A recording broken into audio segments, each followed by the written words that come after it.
Hello, everybody. I'm Dr. Brad Musil, and this is a reading of The Utility of Religion, Mill, Nietzsche, and James. This will be part one of chapter two, Friedrich Nietzsche and the Antichrist.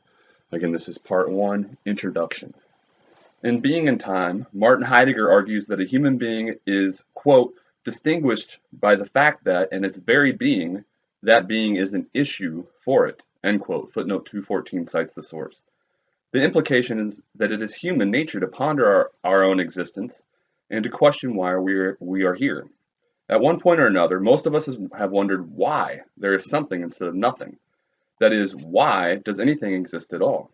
Life, as they say, is a mystery. In response, some seek to unravel the mystery, to seek the truth, via philosophical questions, and some who do this are left feeling unsatisfied, and sometimes even hopeless as a result. I think Heidegger has it right. It seems that, at least to some degree, almost all human beings are concerned with these kinds of existential issues and feel this kind of existential anxiety at one point or another during their lives. As self-conscious beings, we reflect on our existence and grow anxious in doing so, with thoughts of death and suffering and a sense of meaninglessness plaguing us at times. This, in turn, can create psychological distress and a need for relief. As I mentioned in chapter 1, many have suggested that religion is a kind of antidote for these existential ailments, offering a sense of relief through the answers it provides for life's big questions. Like William James, the subject of chapter 3, they believe religion satisfies a basic psychological need of human beings by relieving them of the existential anxieties inherent in their earthly existence as self-conscious beings. Similarly, in his well-known work, The Future of an Illusion, Sigmund Freud illustrates the manner in which he thinks religion satisfies our desire to free ourselves from existential helplessness. Freud captures the point as follows, quote, how does he, man, defend himself against the superior powers of nature, of fate, which threaten him as they threaten all the rest? Man's self-regard, seriously menaced, calls for consolation. Life and the universe must be robbed of their terrors. End quote. Footnote 215 cites the source. Footnote 216. Freud likens this sense of powerlessness to quote the similar state of helplessness end quote in a child's relationship to his or her parents, as the child quote had reason to fear them end quote, and I cite the source there, just as human beings fear the power of nature and fate. End of footnote 216. Naturally, Freud concludes human beings are compelled to respond to their existential terror in one way or another. Quote, a reaction which is precisely the formation of religion, end quote. Footnote 217 cites the source.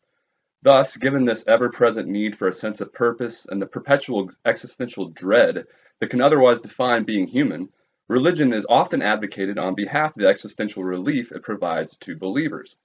However, in his book The Antichrist, Friedrich Nietzsche staunchly rejects this stance, arguing that religious belief comes at an extreme price, a price that more than offsets any of its benefits.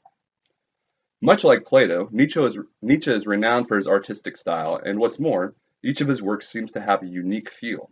Some of his books resemble traditional philosophical treatises, for example, The Birth of Tragedy, while others consist entirely of aphorisms, for example, Beyond Good and Evil, or read like an epic, for example, Thus Spoke Zarathustra. All in all, he wrote 14 books before succumbing to mental illness in January of 1889, after which he spent the last 10 years of his life in asylums or under the care of his mother and sister. The Antichrist was the second to last of these 14 books, and in the following I examine the arguments that Nietzsche advances in this work regarding the utility of religion. Although Nietzsche is well known for being critical of prior thinkers, there were some who significantly influenced him. It is worth noting here that many of his chief philosophical ideas, not to mention his own writing style as evidenced by his use of aphorisms, were inspired by the philosophy of Arthur Schopenhauer, 1788 to 1860. Whom I have already referenced in chapter 1, and about whom I will say much more later in this chapter, as well as in chapter 3. Schopenhauer was a German philosopher whose writing Nietzsche discovered by chance in a bookstore at the age of 21, and much of Nietzsche's own philosophy can be seen as an objection to Schopenhauer's pessimism and nihilistic tendencies, or an endorsement of Schopenhauer's use of aphorisms and critical philosophy. As Robert Wicks suggests in his Stanford Encyclopedia of Philosophy article on Nietzsche, quote, Schopenhauer's atheistic and turbulent vision of the world, in conjunction with his highest praise of music as an art form, captured Nietzsche's imagination, and the extent to which the cadaverous perfume of Schopenhauer's worldview continued to permeate Nietzsche's mature thought remains a matter of scholarly debate, end quote. Footnote 218 cites the source.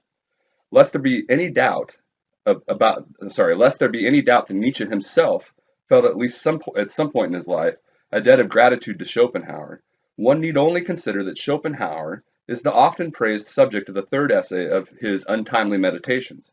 4 essays comprise this early work of Nietzsche's.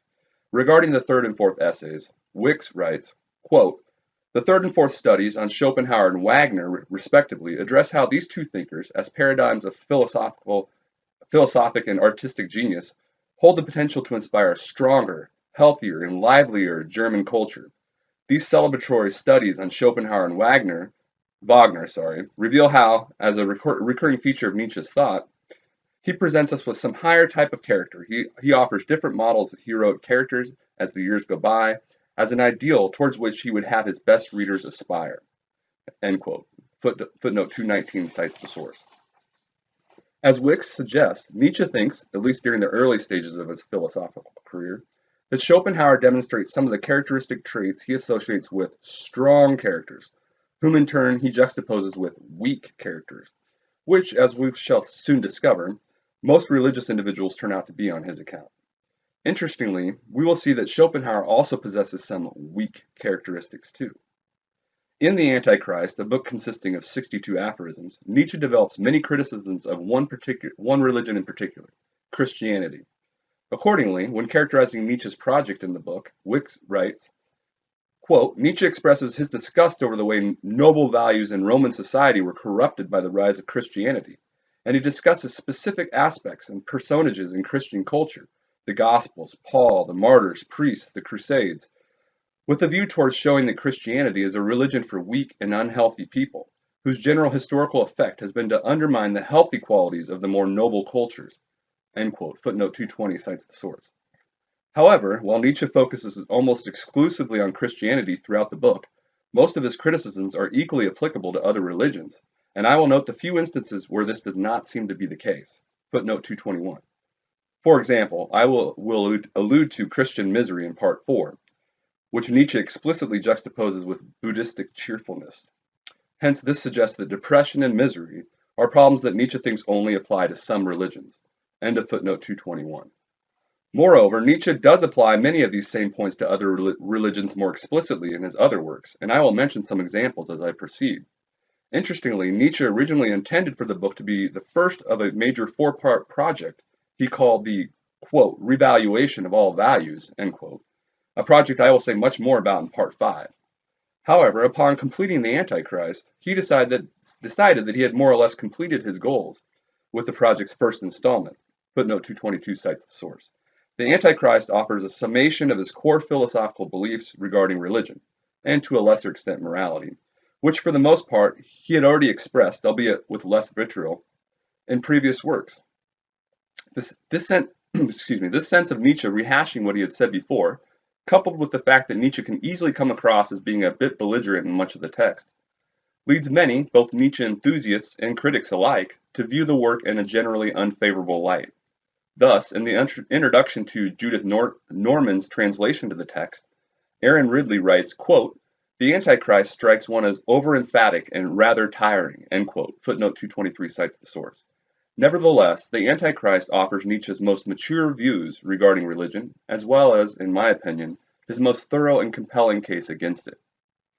Familiarity with other essential elements of Nietzsche's philosophy, many of which he begins to develop very early on in his writing career, is required if one hopes to understand and appreciate his criticisms of religion in The Antichrist.